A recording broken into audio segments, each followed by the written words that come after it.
रामगढ़ के घने जंगलों के बीच अंग्रेजों के ज़माने की बनी ये अजीम शान सफ़ेद कोठी आज भी अपनी आन बान शान बनाए हुए है। पहले इस कोठी में कभी आला दर्जे के अंग्रेज अफसर रहते थे। आज सरकारी कोठी तहसीलदार साहब का शासकीय आवास है। कोठी के चारों तरफ यूकेलिप्टिक, आम, अमरूद और आदि के पेड़ लगे हुए हैं। मुख्य दरवाजे से कोठी तक के बीच एक 20 फीट चौड़ी काले पत्थरों से निर्मित एक रोड है, जिसके दोनों तरफ फूलों की क्यारियां बनी हुई हैं। ददुओं और कतारों में पेड़ लगे हुए हैं। रामगढ़ तहसील के सबसे बड़े ऑफिसर तहसीलदार ही होते हैं। यहाँ के तहसीलदार जसवंत सिंह बुंदेला का नाम ठाट बाट और रुतबे के लिए पूरे प्रदेश में मशहूर था। आज ठकुराइन निरुपमा माँ बनने वाली हैं। बुंदेला जी ने अस्पताल की नर्स, दाई और डॉक्टरों को अपने घर पर ही बुला लिया है। वे नहीं चाहते कि तहसीलदार की पत्नी निरुपमा हॉस्पिटल में सामान्य लोगों के बीच अपने बच्चे को जन्म दे। आज 4 घंटे से घर में बड़ी गहमा गहमी है। बुंदेला जी भी आज ऑफिस नहीं गए थे। छोटे बड़े सभी ऑफिसर आज उनके निवास स्थान से ही कार्य कर रहे हैं। चिंता से बुंदेला जी के माथे पर लकीरें खिंचाई थी। तभी अंदर से बच्चे के रोने की आवाज़ आई और साथ ही घर की नौकरानी चंद्रिका दौड़ी आई और बोली, हजूर का इकबाल बुलंद रहे। ठकुराइन जी ने एक चांद सी प्यारी लड़की को जन्म दिया है। हालांकि बुंदेला जी को इस बात का बड़ा अफसोस हुआ कि उनके वंश को चलाने वाला कुल दीपक आज जन्म ना ले सका, पर फिर उन्हें बेटी होने की भी बहुत खुशी हुई। बेटी पैदा होने के 10वें दिन 10 टोन थी और उसी दिन नामकरण संस्कार भी होना था। पंडित जी ने बेटी का नाम रखा दामिनी।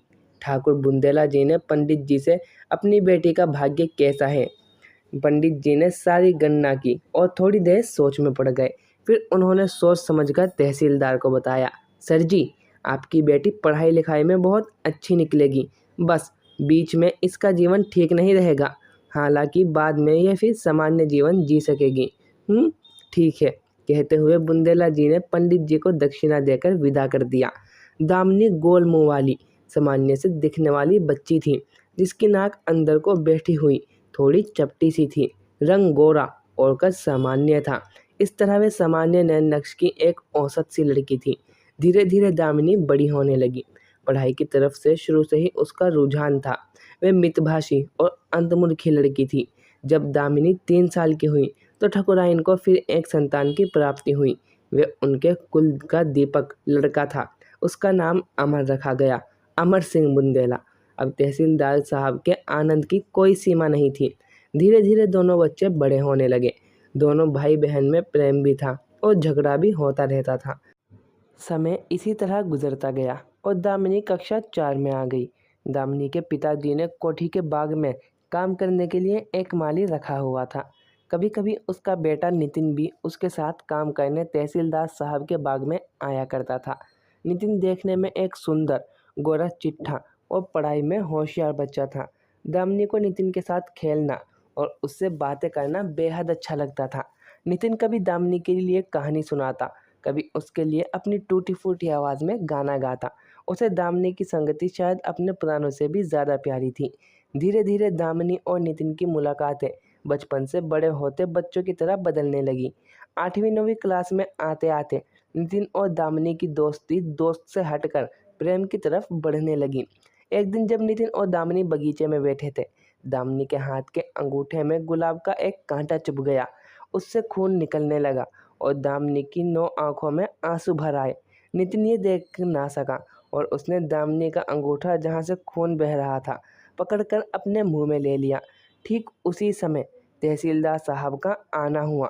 उन्होंने ये दृश्य देखकर नितिन को अपने कमरे के अंदर बुलाया और कमरा बंद करके उसको डंडे से बुरी तरीके से पिटाई लगाई और साथ में हिदायत दी कि आज के बाद अगर वे दामिनी के स्कूल की तरफ या घर की तरफ या उसके आसपास में नजर आया तो उसके दोनों पैर तोड़कर हमेशा के लिए लंगड़ा बना देंगे। इसके बाद उन्होंने दामिनी को बुलाया और ठंडे पर जहर बुझे स्वर में उसे बता दिया कि आज के बाद वह नितिन से कभी नहीं मिलेगी और किसी भी लड़के से दोस्ती नहीं रखेगी।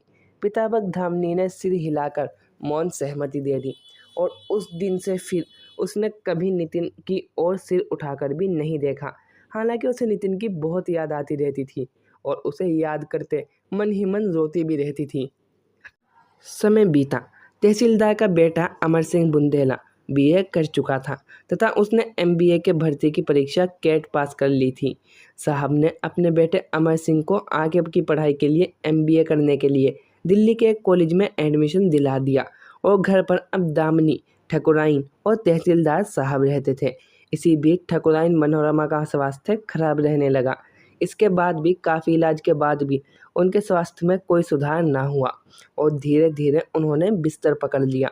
एक दिन खाना खाकर वे दोपहर को अपने बिस्तर पर आराम कर रही थी कि तभी उन्हें सीने में घुटन सी महसूस हुई। उन्होंने दामिनी को आवाज़ लगाई, दामिनी, मुझे सीने में तेज दर्द हो रहा है। दामिनी जब तक अपनी माँ के पास पहुँचती उन्हें तीव्र हृदय आघात हो चुका था। कुछ ही देर में बेटे की ओर देखते हुए उन्होंने दम तोड़ दिया। तहसीलदार साहब और दामिनी का रो रो कर बुरा हाल था। हंसते खेलते घर में अब सिर्फ मातमा बसा था। अब घर में सन्नाटा सा छा गया था।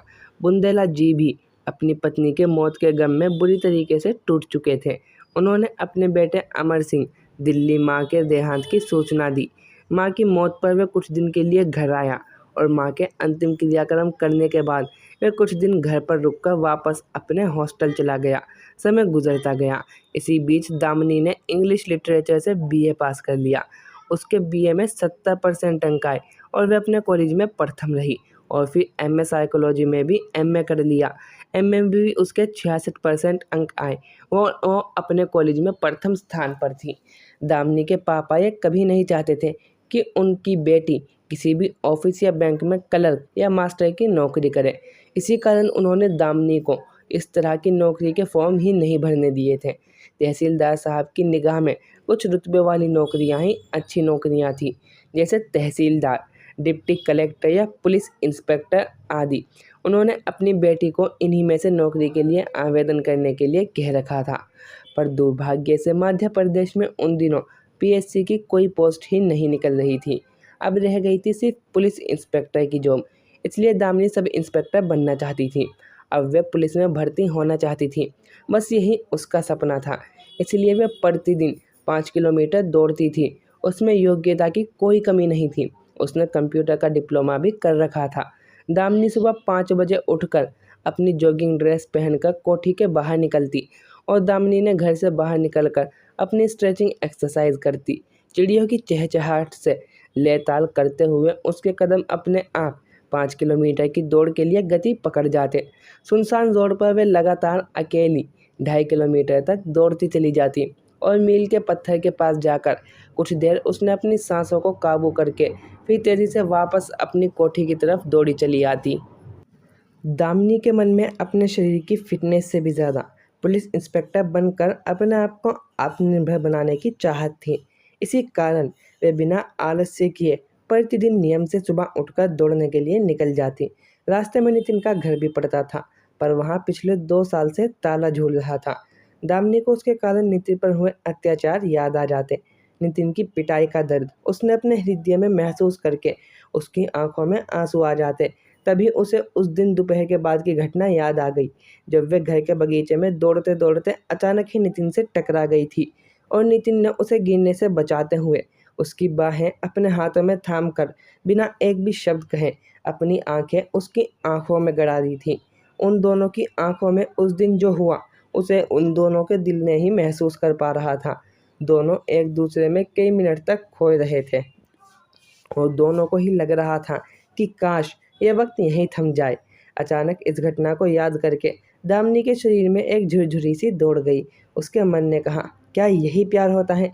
क्या मैं सचमुच में उसे दिल से प्यार करती हूँ? क्या मैं नितिन से प्यार करती हूँ? शायद हाँ। तभी तो उसके लिए, उसके दर्द के लिए, उसके दुख के लिए मेरे दिल में अभी भी दर्द होता है और दुख होता है। मेरा मन क्यों अब भी उसकी एक झलक के लिए इतना व्याकुल रहता है। उसने नितिन को याद करके गहरी सांस भरी। बेचारा ना जाने कहाँ चला गया। कहीं बाबा ने उसे नहीं नहीं, ऐसा नहीं हो सकता, भगवान उसकी रक्षा करे। उसने खुद से कहा, क्या ठाकुरों की लड़कियों को प्यार करने की इजाज़त नहीं है? ये ऊंच नीच, गरीब अमीर की दीवार प्यार में ही हमेशा क्यों बाधक बनती है? उसकी निरी मन में विद्रोह की कोई छोटी सी चिंगारी जलती।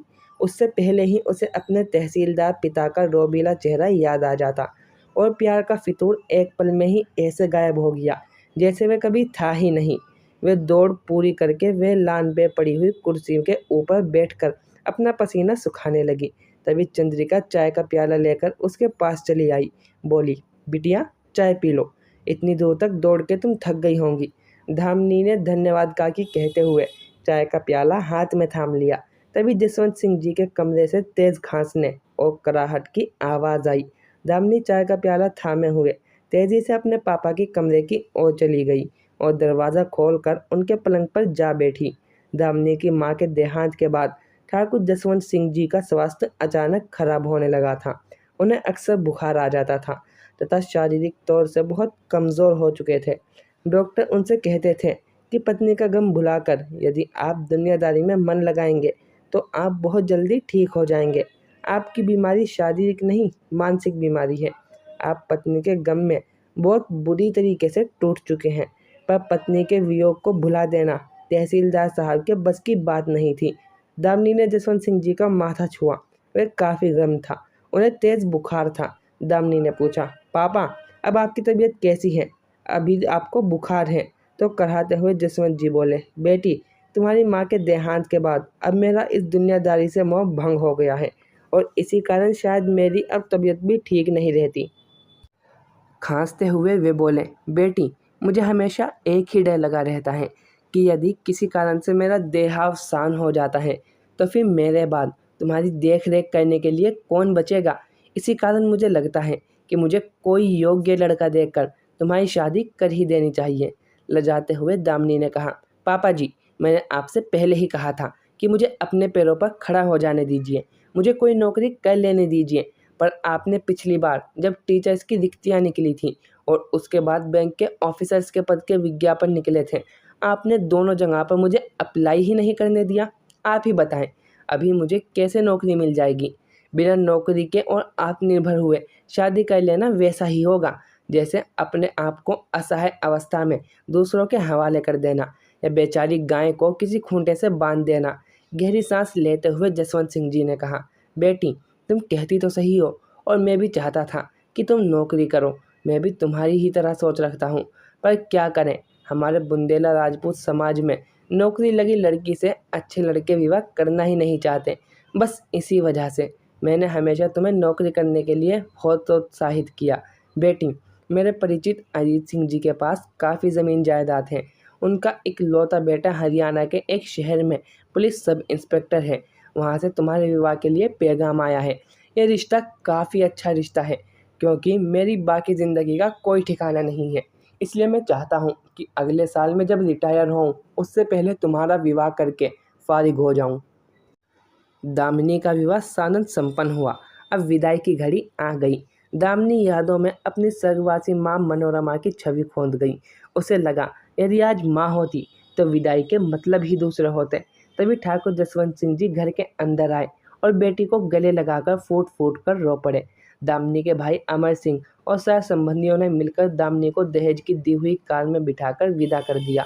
बैंड बाजे वाले गाना बजा रहे थे।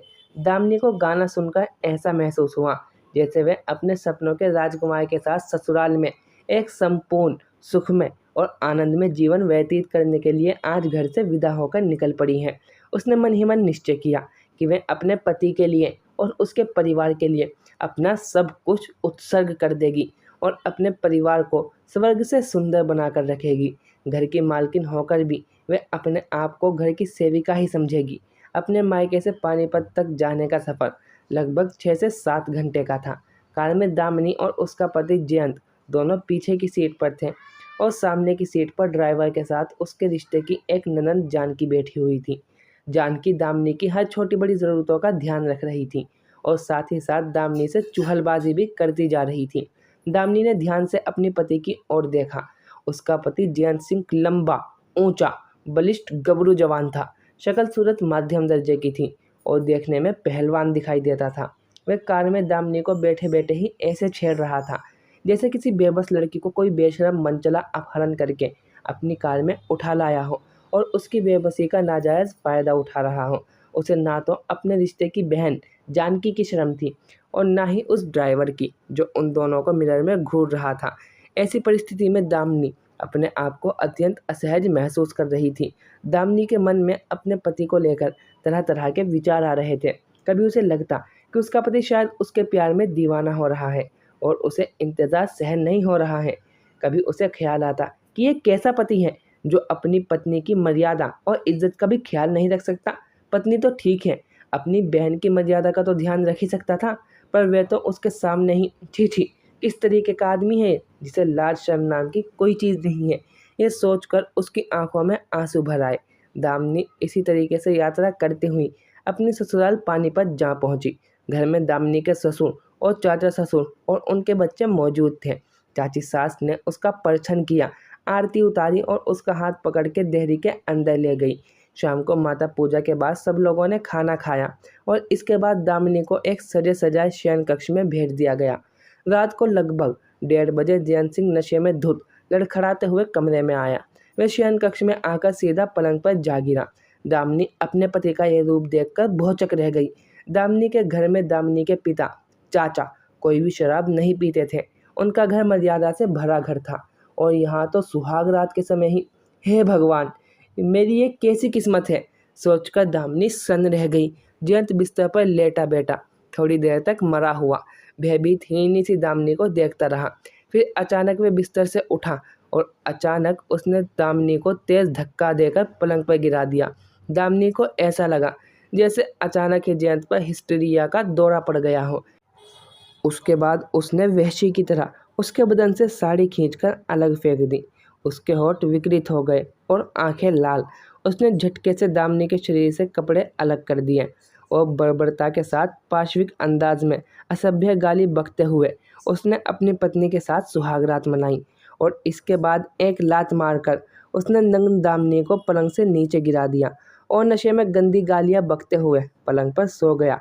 दामिनी को पलंग से गिरने में पैर और छाती में तेज चोट आई। दामिनी रात भर नीचे बैठकर रोती रही और अपने भाग्य को कोसती रही। सुबह उठकर उसने घर के सदस्यों के लिए बहु भोज का खाना बनाया। सबने खाने की बहुत तारीफ की और उसे उपहार भी दिए। शाम को उसके वही ननद जानकी जो कार में उसके साथ आई थी, उसने चुहलबाजी करते हुए पूछा, भाभी कैसी रही आपकी सुहागरात? इतना सुनते ही और थोड़ी सहानुभूति पाते ही दामिनी अपनी ननद के कंधे पर सिर रखकर फूट फूट कर रो पड़ी। उसकी ननद सब समझ गई और बोली, जयंत भैया शुरू से ही स्त्रियों के प्रति हिंसक भाव रखते हैं। उनके कई नारियों से संबंध है। अधिकांश नारियों को जानवरों की तरह मारता है, पिटाई करके उनसे संबंध बनाते हैं। कहीं उन्होंने आपके साथ में यही सब तो नहीं किया? ये सुनकर और जयंत के मानसिक स्वास्थ्य के बारे में इतना बड़ा सच जानकर दामिनी सन्न रह गई। वे रोना भूल गई और उसे लगा कि अब उसके आगे की ज़िंदगी का क्या होगा। अगली रात को फिर से जयंत ने लगभग वही सब किया जो उसने सुहाग रात को किया था। आधे घंटे बाद जब जयंत थोड़ा सामान्य हुआ तो बहुत हिम्मत जुटाकर सहमी सहमी दामिनी ने उससे पूछा, मैं आपकी ब्याहता पत्नी हूँ और पूरी तरह आपको समर्पित हूँ, फिर आप मुझसे ऐसा व्यवहार क्यों करते हैं? गुरजी हुए जयंत ने कहा, बचपन से किशोरावस्था में जाने के दौरान उस गंदी औरत ने मुझसे भी इससे गंदा बर्ताव मेरे साथ कई महीनों तक किया। मैं उसी का बदला तुम सब औरतों से ले रहा हूँ, अपनी पत्नी भी से भी। रोते हुए दामिनी ने कहा, हाँ तुम भी उनमें से एक हो, तुमसे भी। जयंत ने फिर कहा, दामिनी तुम कितनी कुरूप हो, कितनी भद्दी लगती हो। मेरे माँ बाप ने तुमसे इसीलिए मेरी शादी करवाई है ताकि तुम इतनी पिटाई खाकर भी मेरे साथ बनी रहो, क्योंकि तुम तो बदसूरत हो ही। मुझे छोड़कर तुम कहाँ भाग कर जाओगी? तुम मेरे लिए एक खिलौना हो जिससे मैं हर रात इसी तरीके से खेलता रहूँगा। और हाँ, अगर तुमने ज़रा भी इधर उधर भागने की कोशिश की तो याद रखना, मैं पुलिस इंस्पेक्टर हूँ और मैं तुम्हारा क्या हाल करूँगा उसका तुम्हें अंदाज़ा भी नहीं होगा। भयभीत दामिनी के मुंह से कोई आवाज़ नहीं निकली। एक सप्ताह बाद विदा कराने के लिए अमर सिंह बहन के घर आया। जयंत ने कहा, भाई मैं अपनी बीवी के बिना 2 दिन भी नहीं रह सकता। अब उसकी शादी हो ही गई है। रही विदाई की बात, तो दामिनी को लेकर मैं तुम्हारे साथ ही चलता हूँ और एक रात तुम्हारे घर रहकर अगले रोज सुबह मैं और दामिनी वापस यहाँ लौट आएंगे। अमर सिंह समझ में नहीं पाया कि जयंत दामिनी को अकेला मायके क्यों नहीं आने देना चाहता। उसने सोचा कि उसके जीजाजी उसकी बहन को बहुत ज़्यादा प्यार करते हैं, इसलिए वे उसके बिना अब एक दिन भी नहीं रह सकते, इसीलिए उसे अपने साथ ही वापस ले जाएंगे। दामिनी अपने पति और भाई के साथ अपने मायके जा पहुंची। जयंत ने दामिनी को धमका रखा था कि अगर एक बात भी उसने अपने बाप या भाई को बताई तो वो उसके भाई को गोली मार देगा। अत्यधिक भयभीत दामिनी ने अपने पापा को और भाई को घटना के बारे में और अपने साथ होने वाले अत्याचारों के बारे में कुछ भी नहीं बताया। एक रात अपने ससुराल में रुककर जयंत दामिनी को लेकर अपने घर आ गया और अगले दिन ही अपनी ड्यूटी ज्वाइन करने के लिए फरीदाबाद दामिनी को लेकर चला गया। वहां जाकर उसके दामिनी पर अत्याचार और भी बढ़ गए। जयंत मानसिक तौर से किसी भयानक विकृत सेक्सुअल बीमारी से ग्रस्त था। इसी कारण से वे अपनी पत्नी से नफरत भरे अप्राकृतिक संबंध रखता था। उसे भय था कि उसकी पत्नी उसे छोड़कर ना भाग जाए, इसलिए उसे वे वस्त्रहीन करके एक कमरे में बंद करके रखता था। इतने अत्याचार सहकर अब दामिनी ने इसी को अपनी नीति मान लिया था और उसने मान लिया था कि उसके पूर्व जन्मों के पापों के कर्मों का फल है कि उसको जयंत जैसा पति मिला। धीरे धीरे दामिनी को मानसिक अवसाद रहने लगा और वे पागल सी हो गई और बहुत ज़्यादा गुमसुम रहने लगी। जयंत जब उसे रात्रि को उसके साथ सोने से पहले मारता पीटता या उससे संबंध बनाता तो दामिनी अब ना तो रोती और ना ही कोई प्रतिकार करती थी। अब वे एक मुर्दा बेजान लाश की तरह हो गई थी, जिसे कोई कितना ही नोचे खसोटे उस पर कोई असर ही नहीं होता था। इधर अमर को हॉस्टल में रहने वाली निमिषा से प्यार हो जाता है।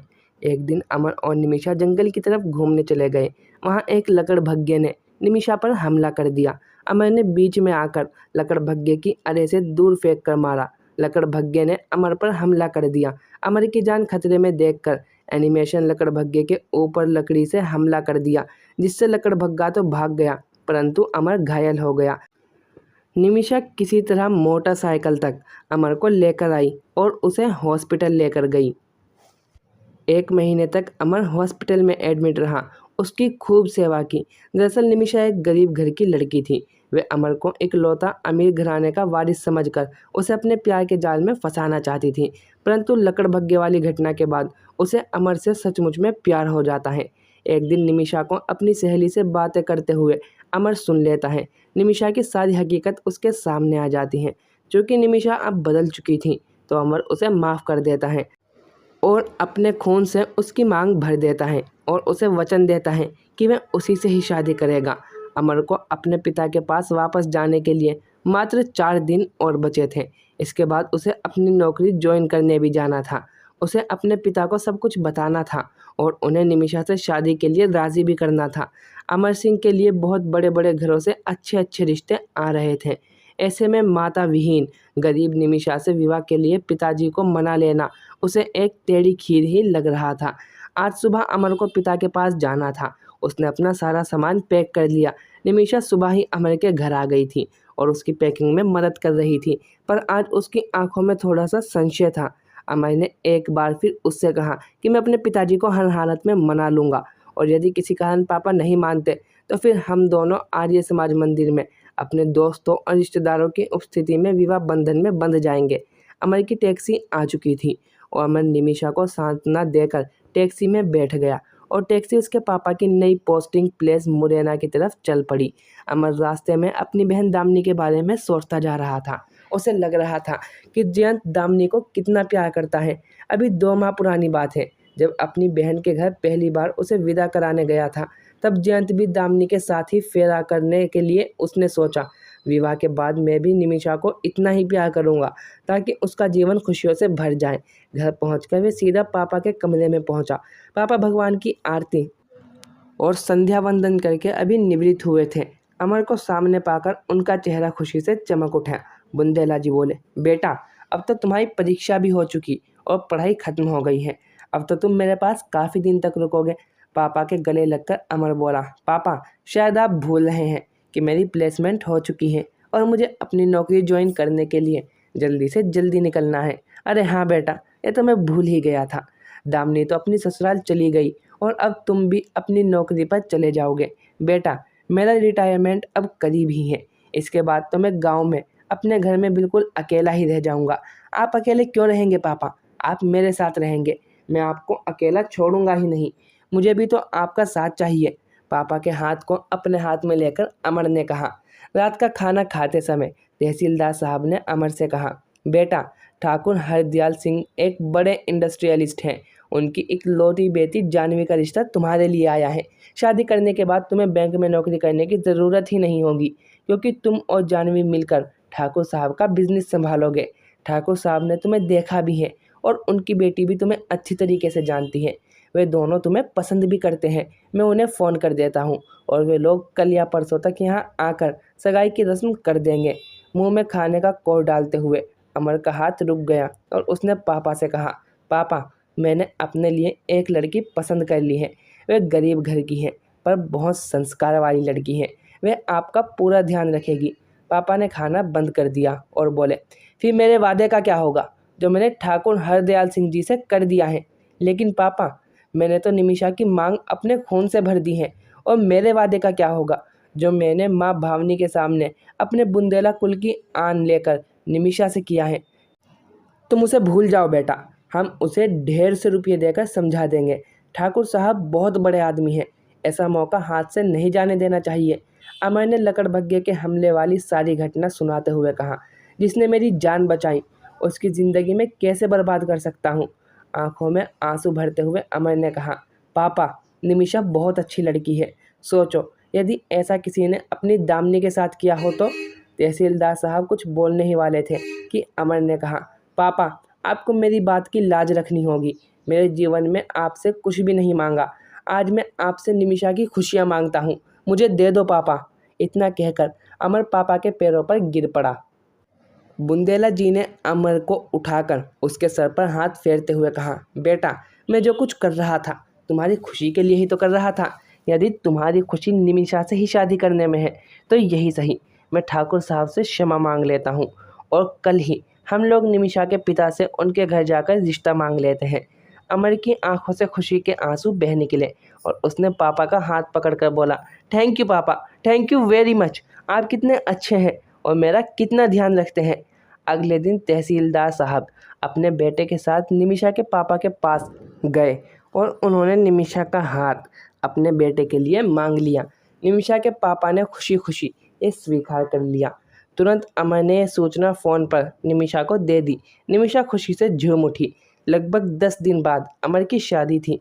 शादी में सारे रिश्तेदारों के साथ जब जयंत और दामिनी आए तो दामिनी की हालत देखकर अमर और तहसीलदार साहब को बेहद अफसोस हुआ। धूमधाम से तहसीलदार साहब के बेटे अमर की शादी की रस्में शुरू हुई। दुल्हन बनी निमिषा के चेहरे पर आज ज़माने भर की खुशी साफ देखी जा सकती थी। जब वे दोनों एक दूसरे को वरमाला पहना रहे थे तो दोनों को ऐसा लग रहा था जैसे उन्हें संसार की सारी खुशियां मिल गई हों। शादी संपन्न होने के बाद जब जयंत ने दामिनी को अपने साथ ले जाने का अनुरोध किया तो निमिषा ने यह कहकर कि दीदी कुछ दिन तक मेरे साथ ही रहेंगी, दामिनी को अपने पास ही रोक लिया। अब मजबूरन जयंत दामिनी को ठाकुर साहब के घर छोड़कर चला गया। निमिषा ने अपनी अनुभवी आंखों से दामिनी के दुख दर्द की सारी कहानी पढ़ ली थी। दामिनी की चोटों को सहलाते हुए जब निमिषा ने जीजाजी के बारे में पूछा तो दामिनी फूट फूट कर रोने लगी और उसने अपनी बर्बादी की सारी कहानी निमिषा को सुना दी। निमिषा ने अपने सुहागरात के समय तो अमर को कुछ नहीं बताया, पर अगले दिन उसने पापा और अमर को एक साथ बैठाकर सारा घटनाक्रम जो उसे दामिनी से पता चला था सुना दिया। इतनी बड़ी घटना सुनकर नफरत और उद्वेग से अमर और बुंदेला जी दंग रह गए। उनकी फूल सी बच्ची के साथ हुए अत्याचारों को जानकर उन्होंने जयंत के पिताजी को कह जा भेजा कि अब दामिनी उनके घर कभी नहीं आएगी और यदि जयंत ने कुछ भी करने की कोशिश की तो उसका अंजाम उसे बहुत बुरी तरीके से भुगतना पड़ेगा। सामाजिक दबाव में जयंत और दामिनी का संबंध विच्छेद हो गया। अब दामिनी अपने पापा के पास ही रह रही थी। दामिनी का आत्मसम्मान और आत्मविश्वास एकदम नष्ट हो चुका था और उसकी मानसिक स्थिति भी एकदम ठीक नहीं थी। वे लगभग अर्धविक्षिप्त हो चुकी थी। वे अक्सर घंटों अकेली अपने कमरे में बंद रहती और स्वयं से ही ज़ोर ज़ोर से बात करती रहती थी। तहसीलदार साहब अब रिटायर हो गए थे। दिन भर बेटी का गम देखकर उन्हें हृदय में बड़ी चोट लगी। पत्नी का गम पहले ही उन्हें खाए जा रहा था, अब बेटी की हालत ने उन्हें बिल्कुल ही तोड़ कर रख दिया। रिटायरमेंट के बाद तहसीलदार साहब और दामिनी अमर के साथ रहने के लिए उसकी पोस्टिंग प्लेस पुणे चले गए। घर में निमिषा, दामिनी और बुंदेला जी ही रहते थे। तहसीलदार साहब को दिन भर घर में बैठने की आदत तो थी नहीं, ऊपर से दसियों लोगों के बीच हुकूमत चलाने की उनकी आदत यहाँ आकर उन्हें बड़ा कष्ट देती थी। वे दिन भर अपने शयन कक्ष और ड्राइंग रूम में चक्कर लगाते रहते थे। दामिनी अपने ऊपर हुए अत्याचारों के कारण अत्यधिक ज़्यादा भयभीत और सहमी सहमी रहती थी। उसे अंधेरे से काफ़ी डर लगता था और रात को सपना देखकर वह चीख उठती थी। ये उसके मन में जयंत का डर इतनी गहराई तक भर गया था कि अब भी उसे सपने में जयंत मारपीट के साथ दुष्कर्म करता दिखाई देता था। फिर रात को वह अचानक ही अपने आप से तेज तेज स्वर में बातें करती रहती थी। इस कारण अमर और निमिषा की नींद खराब हो जाती थी और तहसीलदार साहब उसके कमरे में पहुंचकर उसे सुलाने की कोशिश करते रहते थे। अमर ने दामिनी के लिए मानसिक चिकित्सालय में डॉक्टर को दिखाया और उसका वहां से इलाज शुरू हो गया। डॉक्टर उसे खाने के लिए दवाई देते थे तथा हर तीसरे दिन शाम को इंजेक्शन भी लगाते थे। इस तरह घर पर रहकर ही दामिनी का इलाज चल रहा था। यह दवाओं के प्रभाव से अक्सर दिन भर सोती रहती थी और उसे अपने आप का होश ही नहीं रहता था। पर जब दवा का प्रभाव खत्म हो जाता तो वह फिर से उसी तरीके से व्यवहार करने लगती थी। शुरू शुरू में तो निमिषा इन सब चीज़ों को अपने जीवन का अंग मानकर सहन करती रही, पर धीरे धीरे उसे लगने लगा कि दामिनी और तहसीलदार साहब के कारण उसकी पारिवारिक जिंदगी बेहद बोर होती जा रही है। इसलिए धीरे धीरे उसके मन में दामिनी और तहसीलदार साहब के प्रति अरुचि और उकताहट होने लगी। अब उसे दामिनी पर दया नहीं आती थी। अब उसके मन में दामिनी के प्रति विद्वेष की भावना घर कर गई। एक दिन दामिनी फ्लैट के बाहर नीचे बने पार्क में घूम रही थी कि अचानक उसे जयंत दिखाई दिया। जयंत शायद उससे अपनी बेइज्जती का बदला लेने के लिए ही अमर का पता लगाते हुए हरियाणा से यहाँ तक आया था। वह दामिनी को उसके दुस्साहस का दंड देना चाहता था। जयंत जैसे ही उसकी तरफ बढ़ा, वह डर से खूब जोर से चीख उठी और छटपटाती हुई बेहोश होकर धरती पर गिर पड़ी। अब तक के इलाज से दामिनी की हालत में जो भी सुधार हुआ था वह सारा बेकार हो गया। वह फिर से पहले से भी बदतर स्थिति में चली गई। तहसीलदार साहब ने लोगों की मदद से जयंत की पिटाई भी कर दी, पर जयंत उन लोगों से अपने आप को छुड़ाकर वहां से भाग निकला। तहसीलदार साहब ने घटना की लिखित शिकायत पुलिस में कर दी। दामिनी की तबीयत का सदमा तहसीलदार साहब को बहुत ज़्यादा मानसिक चोट दे गया। वे पहले से ही हृदय के रोग के शिकार थे। अब वे और भी बीमार की स्थिति में रहने लगे। यूं ही समय गुजरता गया। एक दिन तहसीलदार साहब ने किसी परिचय ने उन्हें फ़ोन करके बताया कि उनका दामाद जयंत रेलवे क्रॉसिंग पार करते समय अपनी कार सहित ट्रेन से टकरा गया और उसके शरीर से छितड़े उड़ गए। जयंत के पिता जयंत के गम में पागल हो गए हैं। बुंदेला जी ने जयंत के मरने पर राहत की सांस ली और ये खबर उन्होंने निमिषा और दामिनी को भी खूब चटकारे ले लेकर सुनाई। जयंत के मरने का किसी को भी रत्ती भर दुख नहीं था। दामिनी को भी जयंत की मौत ने एक अनोखा सुकून दिया। एक दिन दोपहर को अचानक बुंदेला जी की तबीयत बहुत खराब हो गई। उनकी छाती में दर्द हो रहा था। उन्होंने निमिषा को बुलाया और कहा, बेटी, मुझे लग रहा है कि अब मैं बचूंगा नहीं। तुमसे एक अंतिम गुजारिश है कि मेरे जमा पैसों में से आधे पैसे और मेरे गांव की ज़मीन में से आधी ज़मीन तथा गांव का घर दामिनी को दे देना। शेष आधा तुम्हारे पास रहेगा। मैंने आज तक अपनी वसीयत नहीं की थी, इसलिए मैं आज तुम्हें मौखिक वसीयत कर रहा हूँ। इतना कहते हुए उन्हें एक जोर की हिचकी आई और तहसीलदार साहब के प्राण पखेरु उड़ गए। उस समय दामिनी भी उनके पास ही थी। सब सुनकर भी वे पापा से कुछ बोल ही नहीं पाई और पापा उसे छोड़कर हमेशा हमेशा के लिए चले गए। निमिषा को यह सुनकर अत्यधिक ज़्यादा बुरा लगा कि तहसीलदार साहब अपनी बेटी को संपत्ति में से आधी संपत्ति दे रहे हैं। उसने तो विवाह के बाद अमर के घर आते ही अपने मन में यह मान लिया था कि वह तहसीलदार साहब की पूरी जायदाद की एक छत्र स्वामिनी है। उसने अमर को तहसीलदार साहब के द्वारा संपत्ति बंटवारे की बात को भूलकर भी कभी नहीं बताया। तहसीलदार साहब की मृत्यु का समाचार निमिषा और अमर ने अपने सगे संबंधियों को तुरंत फ़ोन पर दे दिया। तहसीलदार साहब का अंतिम संस्कार परिजनों की उपस्थिति में पुणे में ही कर दिया गया। सारे क्रियाकर्मों के पूरे होने के बाद तहसीलदार साहब के छोटे भाई ने अमर से कहा, दामिनी को अब हमारे साथ गांव भेज दो। वह वहाँ की खेती बाड़ी में से अपना गुजर बसर करती रहेगी। निमिषा ने तुरंत कहा, नहीं नहीं दीदी, अब कहीं नहीं जाएगी। वह हम लोगों के साथ ही यहीं पर रहेगी। हम उनकी ठीक से देखभाल करेंगे। उन्हें हम कभी भी अकेलापन महसूस नहीं होने देंगे। उनका इलाज भी तो अभी यहीं चल रहा है। हालांकि निमिषा के मन में उस समय भी दामिनी को लेकर जहर ही घुल रहा था और उसका मन यही कामना कर रहा था, हे भगवान, इस चुड़ैल को शीघ्र ही इस दुनिया से उठा ले। सब लोगों ने निमिषा की और अमर की अपनी बहन की ठीक से देखभाल करने के लिए खूब तारीफ की। फिर सब लोग अपने अपने घर चले गए। निरंतर चल रहे इलाज ने और पापा की मृत्यु के झटके ने दामिनी के दिमाग पर असर किया और वे काफ़ी हद तक ठीक हो गई। अब वे सभी चीज़ों को अच्छे तरीके से समझने लगी, पर उसका आत्माभिमान और स्वाभिमान अब भी वापस नहीं आ पाया था। अमर के जाने के बाद अब वे अपनी भाभी की उपेक्षा का शिकार बनी रहती थी और उनकी प्रताड़ना और दुर्भावों को सहन करती रहती थी। निमिषा अब दामिनी को घर का बचा हुआ सा खाना देने लगी। अब दामिनी फ्रिज या किचन से अपनी पसंद की कोई भी वस्तु नहीं उठा सकती थी। उसके पानी पीने का एक गिलास अलग कर दिया गया था। वे किसी दूसरे गिलास से भी पानी नहीं पी सकती थी। ज़रा सी बात पर दामिनी पर चिल्लाना, झल्लाना या फिर थप्पड़ मार देना अब निमिषा के लिए सामान्य बात हो गई थी। निमिषा उसे अब भी पागल समझती थी। वे गुस्से में उससे कहती, ननन जी तुम्हें आधी संपत्ति चाहिए, लो ये लो, कहते हुए धक्का लगा देती। और दामिनी इतना अपमान सहकर भी चुपचाप सब सुनती रहती थी। दामिनी को अपने हिस्से की संपत्ति से बिल्कुल भी मोह नहीं था, न ही वह अपने भाई से अपना आधा हिस्सा बांटना चाहती थी। बस उसकी तो एक ही इच्छा थी कि वह अपने भाई के साथ उसी घर में सुख से रहे, पर तकदीर को तो ये बिल्कुल ही मंजूर नहीं था। निमिषा ने अमर से भी दामिनी की हज़ारों हज़ार बुराइयां करके उसके मन में भी दामिनी के प्रति नफरत के बीज बो दिए। अब अमर भी दामिनी को प्यार नहीं करता था, ना ही उसे अपनी बड़ी बहन मानता था। वे बात बात में दामिनी को पागल, निरीह और बुद्धिहीन मानकर उसके साथ भिखारियों और अपराधियों जैसा क्रूर व्यवहार किया करता था। एक दिन जब दामिनी अपने खाने की थाली लेकर जा रही थी कि अचानक ठोकर लगने से उसके हाथ से खाने की थाली नीचे जा गिरी। निमिषा को यह देखकर अपनी कुर्सी पर बैठी बैठी चीखने लगी, मूर्ख, पागल, तूने आज का सारा खाना बर्बाद कर दिया। उठा, यही बिखरा खाना और पूरा खाना थाली में भर।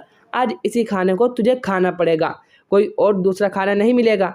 निमिषा की चीख पुकार सुनकर अमर अपने कमरे से बाहर निकला और उसने गुस्से में आगे बढ़कर अपनी दीदी दामिनी के 2 थप्पड़ रसीद कर दिए। अमर ने भी दामिनी को बहुत बुरा भला कहा। दामिनी समझती सब थी, पर किसी से कुछ भी नहीं कह सकती थी। दामिनी अपने पति के क्रूरता भरे व्यवहार और मारपीट को तो सहन कर गई थी, पर उसे अब भी विश्वास नहीं हो रहा था कि प्राणों से प्यारा वे भाई जो उसे बेहद प्यार करता था, उसके पिता के गुजर जाने के बाद उस पर हाथ उठा रहा है। ये पिटाई उसे बेहद आहत कर गई। दामिनी ने कई बार सोचा कि वह आखिर जी ही क्यों रही है, आखिर वे जिंदा किसके लिए हैं। उसके मन में हजारों बार आत्महत्या का ख्याल आया, पर आत्महत्या करने का उसमें साहस नहीं था। इसी को अपनी तकदीर मानकर एक दिन वह अपना घर छोड़कर चली गई। दामिनी ने पूरी रात अपने स्वयं के बारे में सोचा और उसने ये निश्चय किया कि जो भाई भाभी पिता की मौत के बाद उसे बोझ समझते हैं और जो लोग सिर्फ इसलिए उससे नफरत करते हैं कि शायद वह उनकी संपत्ति में हिस्सा ना मांग ले, ऐसे लोगों के साथ रहने से तो अच्छा है कि कहीं दुनिया में किसी और कोने में जाकर रहा जाए। ऐसा सोचते सोचते उसे संसार से विरक्ति हो गई और वह अपना सारा सामान वहीं छोड़कर खाली हाथ ही चप्पल पहनकर बाहर निकली और सिर्फ बस किराए के देने लायक कुछ रुपये अपने साथ ले आई। उसने सिटी बस में बैठकर कहा, एक टिकट रेलवे स्टेशन। वह रेलवे स्टेशन पर उतरी और प्लेटफॉर्म पर जो भी ट्रेन सामने खड़ी थी उसमें जाकर बिना टिकट लिए ही बैठ गई। उसने सोचा, देखें हमारा भाग्य अब हमें कहाँ ले जाएगा। ट्रेन दिल्ली की तरफ जा रही थी। चलती ट्रेन में दामिनी गेट के पास नीचे फर्श पर ही सो गई। जब उसकी नींद खुली, ट्रेन का डिब्बा ग्वालियर स्टेशन पर लग चुका था। क्योंकि वह ग्वालियर कोच था, इसलिए उस कोच को ग्वालियर में ही छोड़कर बाकी ट्रेन दिल्ली की तरफ निकल गई। रेलवे के सफाई कर्मियों ने सभी लोगों को वह कोच खाली करवाया। अन्य लोगों के साथ दामिनी भी ग्वालियर स्टेशन पर उतर गई। दामिनी ने कल से आज तक कुछ भी नहीं खाया था और ना ही पानी पिया था। भूख और प्यास से उसका बुरा हाल हो रहा था। वह रेलवे स्टेशन पर लगे नल पर गई और ढेर सारा पानी पी लिया। भूखे पेट पानी पीने से उसे जोर की उल्टी आई और वह चक्कर खाकर नीचे गिर पड़ी। पास खड़े लोगों में से एक औरत को उस पर दया आ गई और उसने उसके लिए अपने खाने में से थोड़ा सा खाना निकाल कर वहीं एक कागज़ के टुकड़े पर रख दिया। होश आने पर दामिनी ने वह खाना खा लिया। किसी तरह वह दिन तो कट गया, पर रात को जब दामिनी प्लेटफॉर्म पर ही सो रही थी तो कुछ युवक वहीं उसके पास लेट गए और सोने का बहाना करके उसे अपनी चादर में ढककर उसे छेड़छाड़ी करने लगे। दामिनी बहुत ज़ोर से चीखते हुए इंग्लिश में बोली, you bloody rascal, idiot, what do you think? Am I a doll that you will take me away? ये कहते हुए उसने उन दोनों के मुंह पर थप्पड़ जड़ दिए, जिसे सुनकर दूसरे यात्री जाग गए और उन्होंने उन मनचलों की ढंग से पिटाई कर दी। इस घटना के बाद लोगों का दामिनी के प्रति नज़रिया बदल गया। दामिनी अब प्लेटफॉर्म पर ऐसे स्थान पर सोने लगी जहां पर पहले से ही बहुत भीड़ रहती थी। इसी तरीके से प्लेटफॉर्म पर ही उसकी ज़िंदगी गुजरने लगी।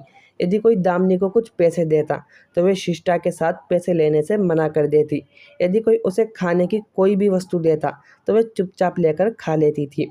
इसलिए दामिनी को लोग पैसों की वजह से खाने पीने की वस्तुएं ही देने लगे।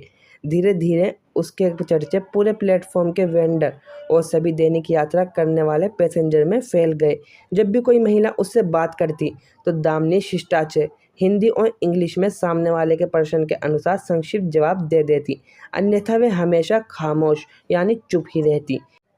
एक दैनिक यात्री ने समाचार पत्र के संवाददाता को इस विष्टि भिखारिन के बारे में बताया और उसने ये भी बताया कि वे बड़ी कुशलता से शुद्ध इंग्लिश और हिंदी बोलती हैं। शायद वे किसी अच्छे पढ़े लिखे घर की स्त्री हैं और वो पिछले लगभग 15 दिन से प्लेटफॉर्म पर भीख मांगकर अपना गुजारा कर रही हैं। संवाददाता ने उसकी फ़ोटो सहित यह खबर अपने राष्ट्रीय मुख्य पृष्ठ पर प्रमुखता से छापी। इस खबर को संज्ञान में लेते हुए ग्वालियर के जिला न्यायाधीश ने दामिनी को प्लेटफॉर्म से उठाकर नारी सुधार गृह में भेजने के आदेश जारी कर दिए और महिला पुलिस ने उसे नारी सुधार गृह में भेज दिया। नारी सुधार गृह की संचालिका एक नेक और भली महिला थी। उन्होंने दामिनी को 15 दिन तक अपनी देखरेख में रखा। दामिनी अब भी किसी से कोई बात नहीं करती थी और अधिक तक चुप ही बनी रहती थी। संचालिका के निर्देश अनुसार दामिनी के कमरे में इंग्लिश और हिंदी के अखबार और पत्र पत्रिकाएं रख दी गई। सुबह शाम उसे टीवी में समाचार देखने की इजाज़त भी दी गई। नारी सुधार गृह के सभी लोग दामिनी को उचित आदर और सम्मान देते रहे। धीरे धीरे दामिनी का मनोबल और आत्मविश्वास लौटने लगा। जैसे जैसे सभी लोगों ने उसे आदर और सम्मान दिया, वैसे वैसे दामिनी धीरे धीरे सबके साथ ठीक से बातचीत करने लगी। उसके मानसिक स्वास्थ्य तो पहले से ही सामान्य हो गया था। अब वे धीरे धीरे मानसिक और शारीरिक रूप से पूर्ण स्वस्थ होने लगी। लगभग 1 महीने बाद उसने अपनी पूरी कहानी संचालिका मैडम को सुनाई। उसने बताया कि वे इंग्लिश लिटरेचर में फर्स्ट क्लास BA ऑनर्स है और फर्स्ट क्लास MS साइकोलॉजी पास है। उसके पिता तहसीलदार थे और उनकी मौत के बाद उसके भैया भाभी ने उसके साथ इतना दुर्व्यवहार किया कि उसे भागकर रेलवे स्टेशन पर भीख मांगने के लिए मजबूर होना पड़ा। नारी सुधार गृह की संचालिका ने पूरा किस्सा कलेक्टर साहब को बताया। कलेक्टर साहब ने उसकी योग्यता देखते हुए उसे नारी सुधार गृह में ही नियुक्ति के आदेश जारी कर दिए। वहां रहकर उसके जैसी श्री स्त्रियों की जिंदगी संवारने लगी। जिस संवाददाता ने अखबार में प्रमुखता से खबर छापकर दामिनी को इस मुकाम तक पहुंचाया था, वे फिर एक बार उसका इंटरव्यू लेने आया और उसने दामिनी की पूरी कहानी जानने के बाद उसने उसे फिर प्रमुखता से अखबार के मुख्य पृष्ठ पर छपवा दिया। अखबार में छपी इस खबर को जब मुरैना के जिले न्यायाधीश ने पढ़ा तो वे दामिनी की फ़ोटो देखकर उसे तुरंत पहचान गए कि वे वहाँ के रिटायर्ड तहसीलदार साहब की बेटी हैं। उन्होंने स्वयं संज्ञान लेते हुए दामिनी के पैतृक गांव स्थित चाचा जी को और उसके भाई अमर को नोटिस जारी कर दिया और लगभग 2 माह के प्रयास के बाद दामिनी को उसका पैतृक संपत्ति में हिस्सा न्यायालय के द्वारा दिला दिया गया। दामिनी अब नारी सुधार गृह की नौकरी छोड़कर अपने गांव वापस आ गई। एक बार दामिनी की इच्छा अपने पापा की रामगढ़ की उस पुरानी सरकारी कोठी को देखने की हुई जहां पर वे अपना बचपन बिता कर आई थी और जहां पर वे प्रतिदिन सुबह 5 किलोमीटर दौड़कर थानेदार बनने की कामना करती रहती थी। आज अपने बचपन के सुनहरे दिन याद आ गए थे। दामिनी जब रामगढ़ की उस कोठी के पास पहुंची तो उसे वहां नितिन का वह घर भी नजर आया। दामिनी के कदम अपने आप ही उस घर की ओर उठ गए।